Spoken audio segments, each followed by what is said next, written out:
Praise the lord. కొత్త నిబంధన చరిత్ర గురించి ఈరోజు మనం మాట్లాడుకుందాం. క్రీస్తు శకం మొదటి శతాబ్దంలోని క్రైస్తవులు ఆరాధనకు సమావేశమైనప్పుడు హెబ్రీ లేఖనాల్లో నుండి కొన్ని భాగాలను చదివేవారు. ఇది యూదుల ఆచారం. యేసు గురించి ప్రత్యక్షంగా తెలిసిన వారు ఆయన జీవితం గురించి మరియు ఆయన బోధనల గురించి మాట్లాడేవారు.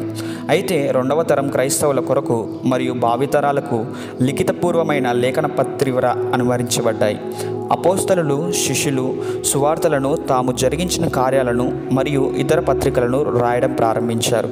రోమా సామ్రాజ్యంలో ప్రపంచ భాషగా పేరొందిన గ్రీకు భాషలో కొత్త నిబంధనలోని పుస్తకాలను రాయడం జరిగింది.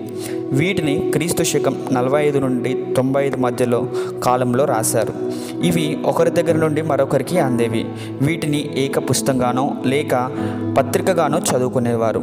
దాదాపుగా 300 సంవత్సరాల పాటు అనగా క్రీస్తు శకం 100 నుండి 400 వరకు ఆది సంఘంలోని నాయకుల్లో కొత్త నిబంధన పుస్తకాల్లో ఏ వాటిని పవిత్ర లేఖనాలుగా గుర్తించి వాటికి హెబ్రీ లేఖనాల్లో స్థాయినివ్వాలనే విషయం మీద తర్జన జరిగేవి. క్రీస్తు శకం 367 సంవత్సరంలో అలెగ్జాండ్రియా బిషప్గా ఉన్న అథనేషియస్ 27 పుస్తకాలని పవిత్ర లేఖనాలుగా ప్రతిపాదిస్తూ క్రైస్తవులందరూ వీటిని ఆమోదించాలని ప్రకటన విడుదల చేశారు. బిషప్ అథనేసియస్ ప్రతిపాదించిన 27 పుస్తకాలు అప్పటికే క్రైస్తవ సంఘాల్లో ప్రజాదరణ పొంది వాడుకలో ఉన్న పుస్తకాలే. రోమ్, హిప్పో మరియు కార్తేజ్లలో జరిగిన క్రైస్తవ సంఘ నాయకుల సమావేశాలు బిషప్ అథనేసియస్ నిర్ణయాన్ని ధృవీకరించాయి.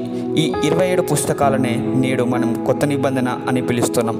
అవే మత్తయి సువార్త నుంచి ప్రకటన గ్రంథం వరకు. Praise the lord.